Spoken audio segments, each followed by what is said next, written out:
Before we start today's show, we want to invite you to stick around at the end of the episode to enjoy a preview of a new podcast that premieres on July 14th.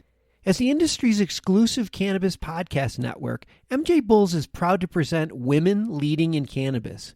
Join host Kira Reed each week for inspirational discussions with women who are leading the cannabis industry. Hello, everyone. Welcome back to another episode of Hemp Barons. I'm Dan Humiston, and today's guest is from a multi-generational Nebraska farming family. Their company is now applying their over 40 years of agricultural equipment experience to creating equipment for hemp farming. On today's show, he talks about the challenges that they're facing in his home state and opportunities that he sees around the world. Let's join Joy's conversation with Andy Bish from bish-enterprises.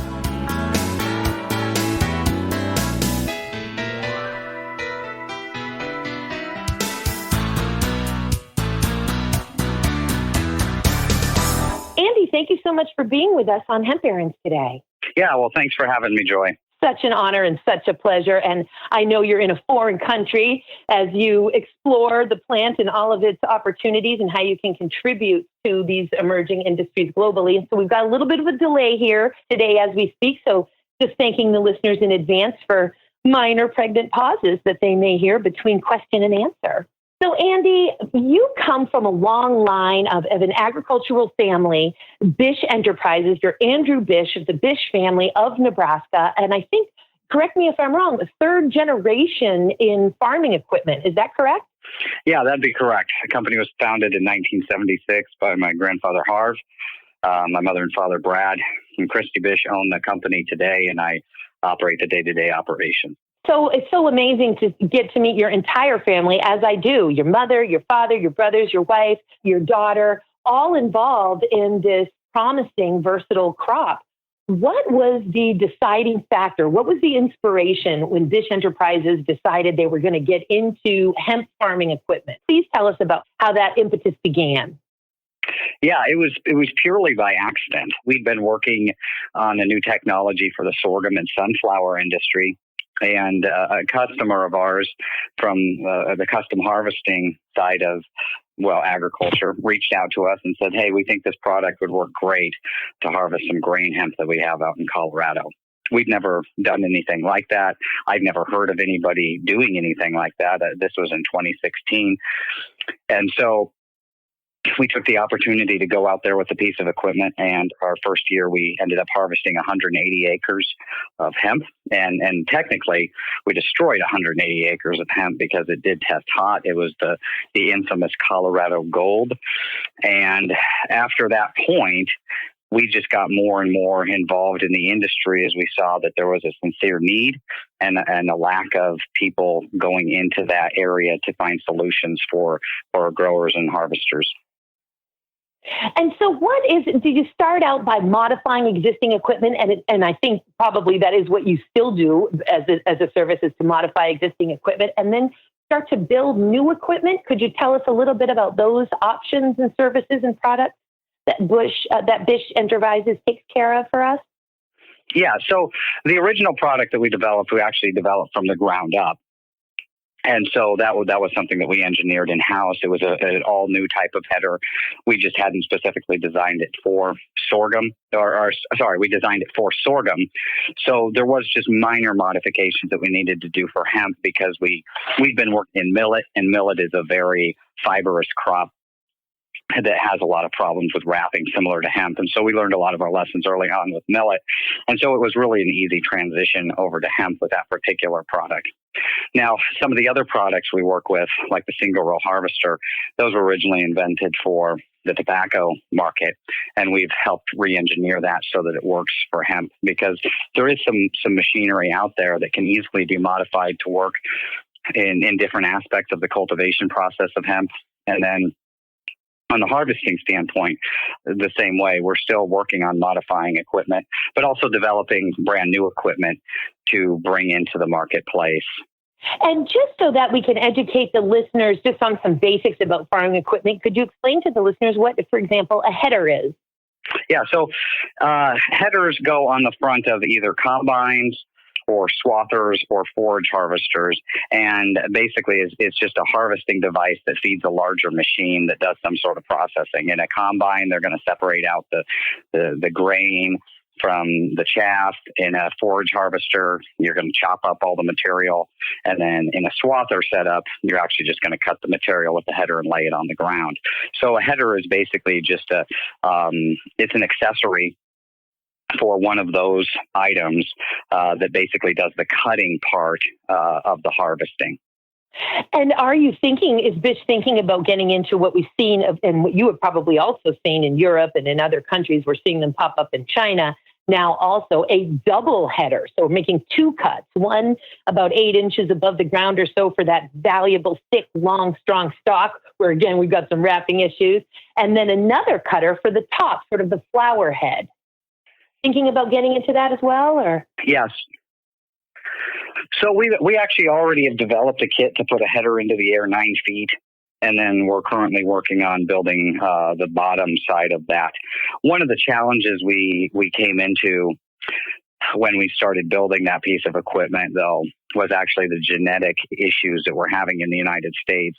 And what we're seeing is, while in the first couple years of hemp growth in the United States, there were some people that grew some of the large crops that they have over there in Europe, really, really tall, fibrous crops with seed on top. But because there wasn't that equipment early on, people quickly moved away from those genetics and moved into shorter genetics. So I personally don't think that there's a lot of opportunity with the current genetics that we have to use the equipment that I've got sitting in storage. And so it's just been sitting there as we've been looking for people that are going to go into growing long line fiber. And the last person I talked to that did that was actually in Washington State last year, where they grew some 14-foot tall hemp. And that's the last I've heard of it. So we feel that we're already in a position to be able to offer a solution, but the current marketplace isn't asking for that solution. In our nation, and I wonder if you were talking about the Puyallup, I think they're the only ones who actually grew legal hemp last year in Washington State. And it's That's true. Correct. Yes, indeed, the Puyallups, just amazing advocates and really doing some great things for the crop in Washington State. I love that you are connected with them.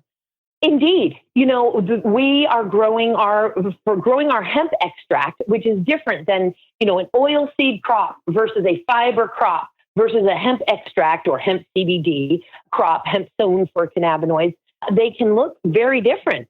Fiber crops generally going so close together, right? Sometimes up to 400 seeds per square meter or 1 to 300 seeds per square meter or more, and then less densely planted, but still quite densely planted for a grain crop. And then when we get into our cannabinoid hemp extract crop or hemp CBD crop, we start to see that the plants are more individually cared for, like one plant for every 1.5 meters. And they have such a more developed industry, obviously, in Europe for fiber in particular. Certainly the hemp grain industry is quite developed in Canada, but not fiber for that stock, whereas they do have that luxury in China and in Holland.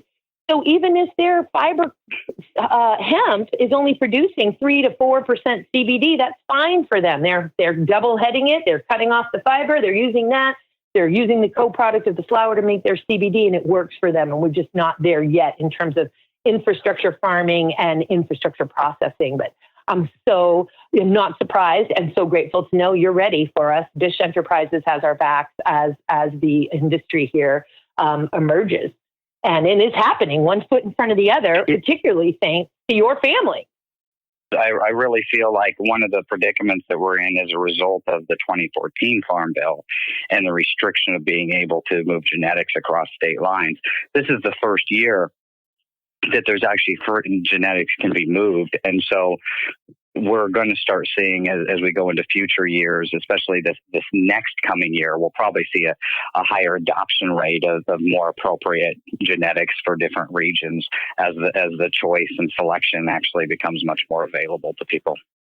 And as those genetics become more stabilized, again, in oilseed and fiber industries, very well established industries with certified pedigreed seeds and, with global seed certifying agencies having acknowledged now for several years, 5 to 7 years, I think, AOSCA the Association of Official Seed Certifying Agencies has recognized and had a certification system for hemp varieties. And so we've got these unique, distinct, and stable genetics for oilseed and fiber, just not yet for hemp extract. And we'll get there because, of course, we've spent so much time and thousands of years potentially as a human race sort of breeding down the resin for oilseed and fiber. And now we want hemp extract because we want the cannabinoid, CBD, cannabidiol. And now we're having to breed the resin back up. So it's that constant taming. So I know that some of our most brilliant breeders and geneticists all over the world, and certainly in North America, are working on that. If I may, I'd like to disagree with you about the stabilized genetics on the grain and fiber standpoint. And what I mean by that is all of these certified varieties. I don't get excited when people tell me it's certified seed. I get very, very concerned when people tell me it's certified seed, because what the problem with certified seed is today is it's not regionally certified. And what's stable in Holland is far from stable here in the United States. And we've seen people that have bought seeds that have been stable in Canada for 25, 30 years, bring them into locations, and then we see some very, very interesting behavior happening with these plants. So while there definitely is a lot more certified varieties out there for grain and fiber, until we get them regionally certified, we still have a major problem in the United States, even from the grain and fiber standpoint.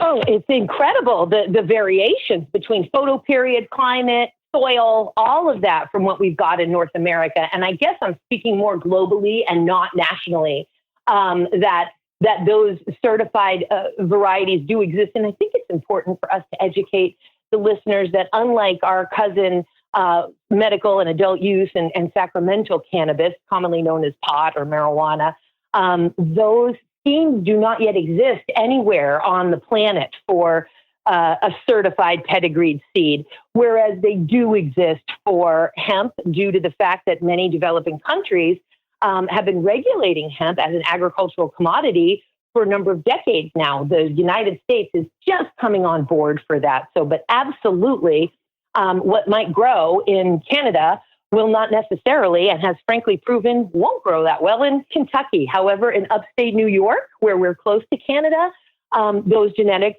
work fairly well for us here. Cornell University and SUNY, State University of New York, of course, are doing variety trials and have now for a number of years, and work with some of those breeders up in Canada. So absolutely, that can have a great variation. But in general, hemp extract all over the world, we're not finding so much unique, distinct, and stable varieties, whereas we do with the others. So let me ask you this. You have a whole nother company here, Hemp Harvest Works, and one that you co-founded. Can you tell us about the products and services of Hemp Harvest Works? Yeah, so there actually is no co-founder there. That's just that was just me. And what I did was I came to the decision that we needed to look at putting another business in place, mainly because the regulations in the marketplace at the time relative to banking weren't safe to, it didn't make us feel safe to go into business in the hemp industry, knowing that our operating line could be shut off at any point, and then I had to send 20 people home. We're not a large business. We got 20 people that work for us, but they're 20 people that have families, and I wanted to make sure that we were able to continue to feed them. So I launched Hemp Harvest Works as a separate company, mainly because of the banking industry, but I also wanted to give growers a specific destination for hemp equipment. And so that company takes advantage of the services and the products that we offer at Bish-Enterprises. But I've also gone out and made some great deals with a lot of other providers of other equipment that help solve the rest of the supply chain. need, where we originally started out designing and fabricating products for harvesting. We don't do that on the front side of the cultivation. So we went out and found providers that can provide cultivation solutions. We went out and found providers to provide drying solutions, storing solutions, and we've even got a new solution with drone usage so that you can actually do spot treatments on your field with organic chemicals, or even introducing beneficial insects to the field. So what we're trying to do with Hemp Harvest Works is really to provide a complete solution from the time that you want to go put the seed into the ground till you want to go and extract. And I'm working on deals with extractors right now to be able to offer some services from some of those people. And we've got some deals in the works to be able to offer genetics for this coming year. So really a complete seed to sale opportunity for growers to be able to come in and identify all the equipment, not just our equipment. Of course, I'm partial to the stuff that we make, but maybe the stuff that we make doesn't fit the needs of that particular grower. And I want to look beyond just what we make to the needs of people that just need other things that aren't doing the type of equipment that we're doing. And there's companies out there that are providing some of those solutions and helping to fill the gaps. And Andy, you really just articulated one of the most, I just think, commendable aspects of you, of your entire family. You're talking about cooperation. And cannabis in all of its forms, and particularly hemp, is teaching us how to cooperate, how to make systems easier, how to work with each other for the benefit of everybody. And you walk that walk, you talk that talk, and Hemp Harvest Works, I think, is a beautiful manifestation of exactly your dedication to solving the problem, although you don't look at it that way. None of us do. Commercialism says, oh, if I can solve your problem, I can sell my stuff. You do this. Your whole family comes at this from such an authentic place of really understanding on a deep level the promise of this versatile, valuable crop. And it is amazing to watch you work and unfold. And I had no idea. I knew that you were getting into dryers and on all the equipment from seed to into extraction. I didn't realize you were involving yourself at Hemp Harvest Works in integrated pest management, drones.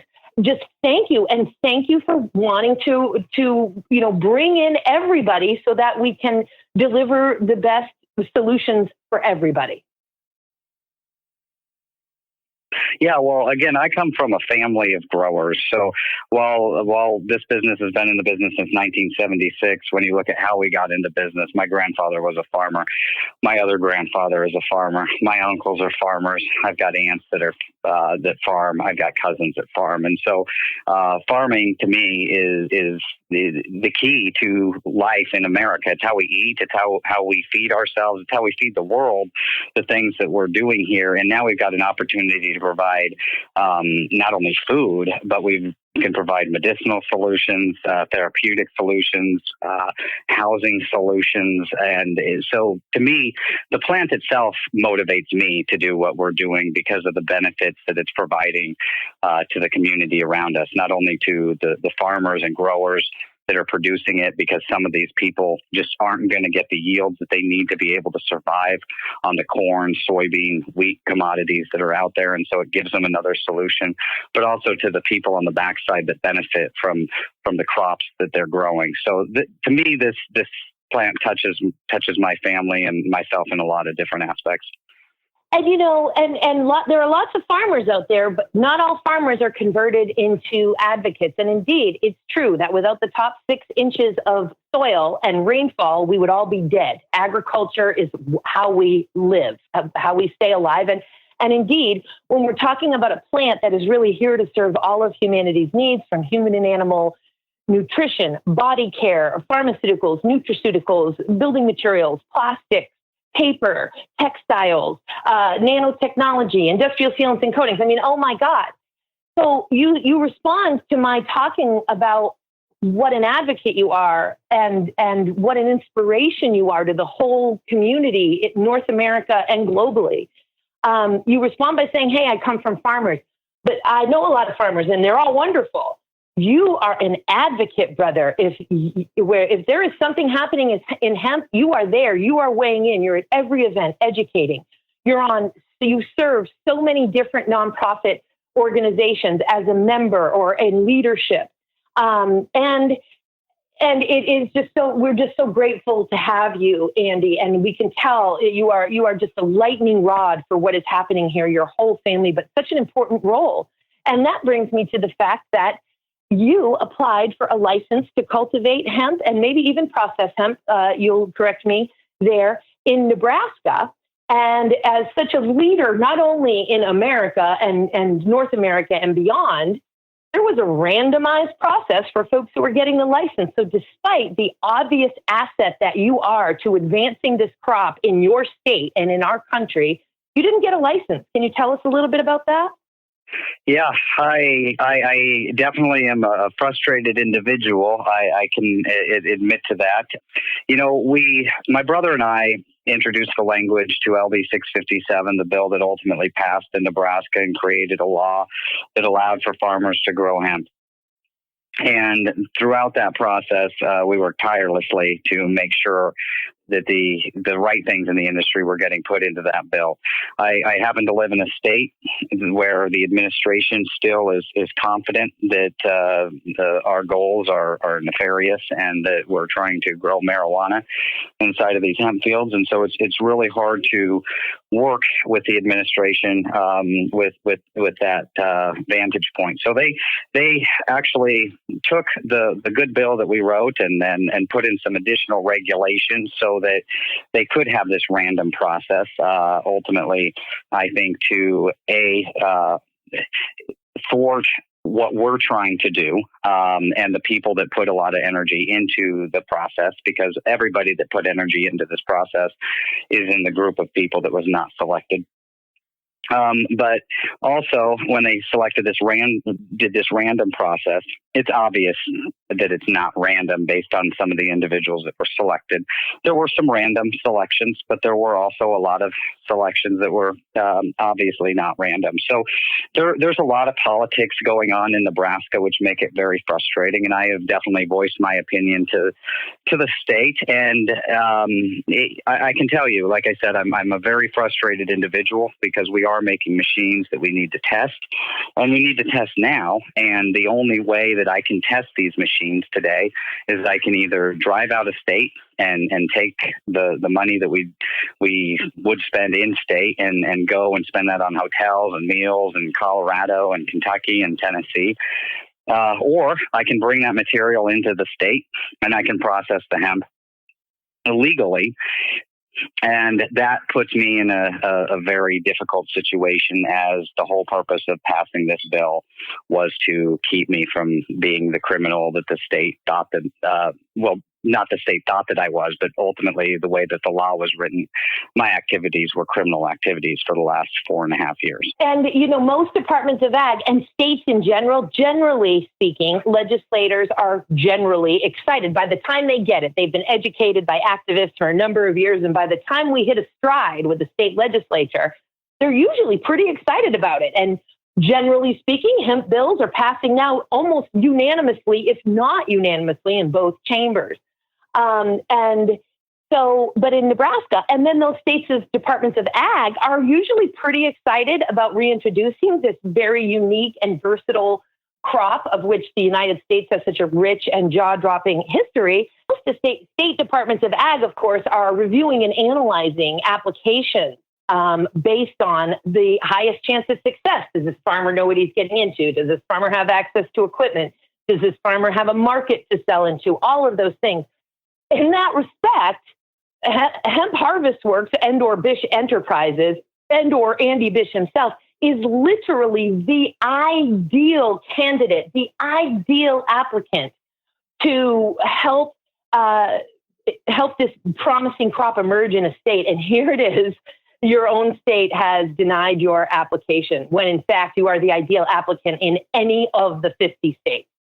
Yeah, it's actually very interesting to me, especially since the University of Nebraska, one of the leading agricultural universities, in the United States actually is working directly with me, and I'm helping the extension department develop their curriculum that they're going to put forward to growers. So, yeah, I don't understand. There's, I'm not the type of person that believes people are out to get me. That I'm not that important that people are going to be coming after Andrew Bish. That's not how I look at the world. But the department, this administration, through our language, which we only speak back and forth in the press because the governor refuses to talk to me in person, it's obvious that there's an agenda against what we're trying to do, and they are trying to punish us for the efforts that we've made in this bill. Because without people like myself and a few other people on the ground here in Nebraska, hemp wouldn't be legal this year. It absolutely wouldn't be legal, and if it were legal, it would be one of the worst bills that has come across the nation in many years. So.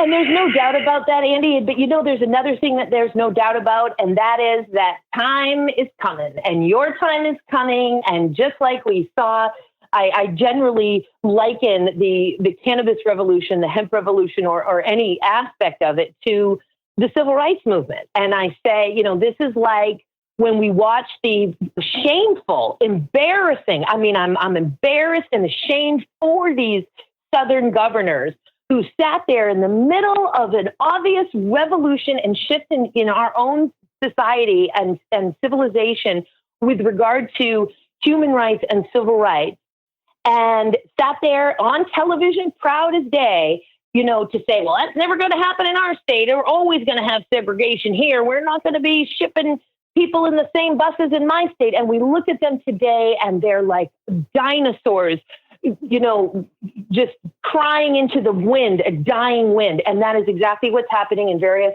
administrations in the United States with regard to hemp and all forms of cannabis. And I promise you, brother, that's what's going to be happening in Nebraska. And your time is coming, and there's no way that it's not. And so many people over these last years, I've been in the hemp movement for just around 30 years, the spring of 1990. And it's typical. We don't see it quite as often these days, and I'm sorry that we're seeing it in Nebraska, and I'm certainly sorry for the Bish family that we're seeing the Bish family involved in that kind of political victimization. But it isn't entirely unusual in the movement going back historically, and I can tell you it's all going to come around right. And we just cannot thank you enough for your dedication and your commitment. And I know you well enough to know, Andy, when these types of things occur, that's just going to make you persevere more. You are. It's the opposite effect. You are not going to tame Andy Bish. Andy Bish is coming for you if he's seeking justice and to advance this plant that you believe in. And with that, Andy, tell us, what are you sort of your larger goals or dreams? What do you see in the next 5 years for Bish Enterprises and hemp harvest work? Well, at the rate that it's moving, that's really hard to tell because it's really kicked into light speed right now. So just being able to gauge where this marketplace is going, it's hard to pin that down. But ultimately, where I'd like to see ourselves is we want to continue to innovate and develop solutions for growers. We know that some of the innovations that we're putting out there right now, they're not going to work. They're not going to last forever because the type of crops that we're going to grow are going to change, and so we're going to invent products. We're going to obsolete ourselves, and that's what we're going to continue to do. We're going to continue to go out there and we're going to try things. We're going to make mistakes. We're going to find the things that work, and we're going to continue to work anywhere we can to help support this plan because as we move forward, we're going to start to see more competition in the marketplace. And I think that that's going to be necessary. But for Bish, our intentions are always going to be focused on providing the solution to the grower. And so we're going to continue to go out there and do the research that's necessary, find the items that the customers truly need, and come back and help to develop those. We're not profiteers. We're not looking to make $1 billion in this industry. And as long as I can continue to support my family and support the families of the people that I employ, I'll be very, very satisfied with that. But that's what we're going to continue to do. We're going to go out, we're going to continue to do research, we're going to continue to develop, and we're going to continue to provide solutions that other people are not providing to this marketplace. So innovation, adaptation, collaboration. I mean, that's what you guys are about. And Andy, we just can't thank you enough, brother. You keep on going. We'll support you every step of the way. And thank you and your whole family for everything you do, brother, for hemp. Well, you give me too much credit, because whenever I think of the hard work that we're putting in, we couldn't have done that without pioneers like yourself and so many other people that went out early, put seeds in the ground, risked lots of money to try to help this plant get where it is. And so, I'm definitely a part of this, but I'm not alone. And I really appreciate everything that everyone before me has done to give me the opportunity to help provide some of these solutions for these people. We are definitely all here on the shoulders of giants, Andy. But believe me, brother, you are a giant. And again, until next time, brother, I hope we get to have you back again soon. And thank you so much for being with us today, Andy. Well, thank you, Joy.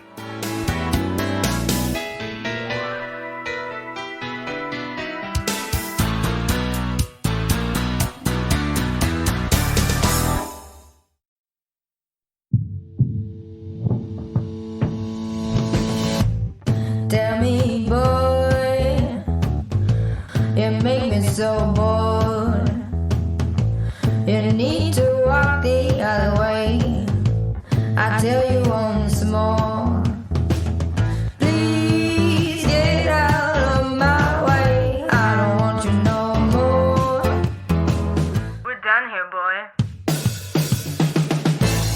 I know you think you're so fine, but you can't see it out. You want me to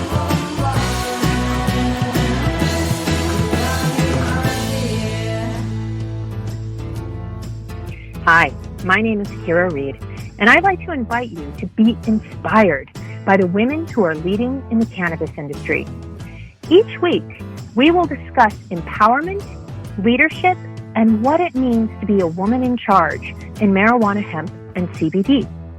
As the founder of the Women Empowered in Cannabis community, I have had the great pleasure to get to know many brilliant and talented women who are CEOs, executives, politicians, advocates, and community leaders that are focused on creating a cannabis economy that is just, fair, and equal.